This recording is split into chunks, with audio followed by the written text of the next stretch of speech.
अरे लिफाफों पे जिंदगी गुजारने वालों, शर्म से डूब मरो तुम। अरे तुमको कुरान करीम दिया ना हाथ में, अल्लाह का कलाम तुम्हारे हाथ में दिया, तुमको उसका भी लिहाज नहीं है और तुम दावा करते हो कौम का।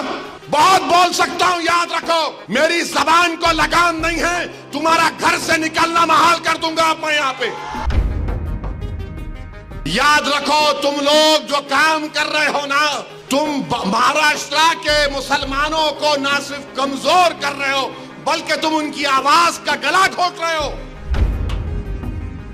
अरे तुम इलेक्शन लड़ो, हम तुम्हारी तायीद करने को तैयार हैं। कब तक तुम ये सियासत करोगे? कहां वो लोग जो औरंगाबाद में बोले थे इम्तियाज जलील को वोट मत दो?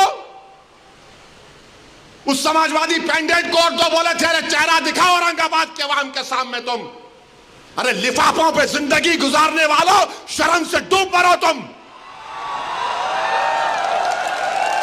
मेरे घर को आए थे, मेरे घर को आए थे हैदराबाद को, बगैर बोले मेरे घर को आए।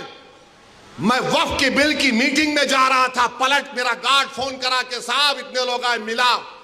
घर पे आए तो मैंने कहा कि मेरा घर इतना बड़ा नहीं है, आप लोग 20 लोगों को ले लीजिए। 20 लोगों को बिठाया, वो बात करे, मैं बात करा, लेटर लिख के दिए, इनको टिकट दो, मला मैं गौर करूंगा। फिर जाने से पहले मैंने एक अल्लाह के वली के अंग्रेजी कुरान का तर्जुमा जो तुर्की का छपा हुआ है, उसकी 4 कॉपियां इन जिम्मेदारों को दिया कि आप मेरे घर को आए, ये एक अल्लाह के वली की कुरान का तर्जुमा है। एक एक के हाथ में दिया तो औरंगाबाद जाके बोले हम घर को गए थे, हमारे को चाय तक नहीं पिलाए। अरे आप पहले से बोल देते तो नान खलिया खिला देता मैं आपको। मेरे को नहीं मालूम था कि तुम मेरे घर को खाना खाने आ रहे।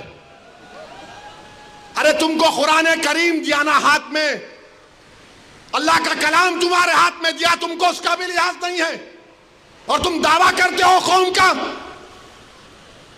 बहुत बोल सकता हूं, याद रखो मेरी जबान को लगाम नहीं है, तुम्हारा घर से निकलना महाल कर दूंगा मैं यहां पे। मेरे भाई इमाम शाफई मुफ्ती साहब बैठे हुए, इमाम शाफई रहमतुल्लाह अलैह का जमाना है। एक दौलतमंद ने कहा कि अगर अल्लाह मेरे को बेटी देगा तो जब उसकी शादी करूंगा दीन और दुनिया की दौलत उसको दूंगा। जब बेटी की शादी का मौका आया, उलमाए किराम के पास गया। उलमाए किराम ने कहा कि नहीं, तू नहीं दे सकता, दीन और दुनिया की दौलत तो कैसे देगा, तेरी कसम गलत हो गई।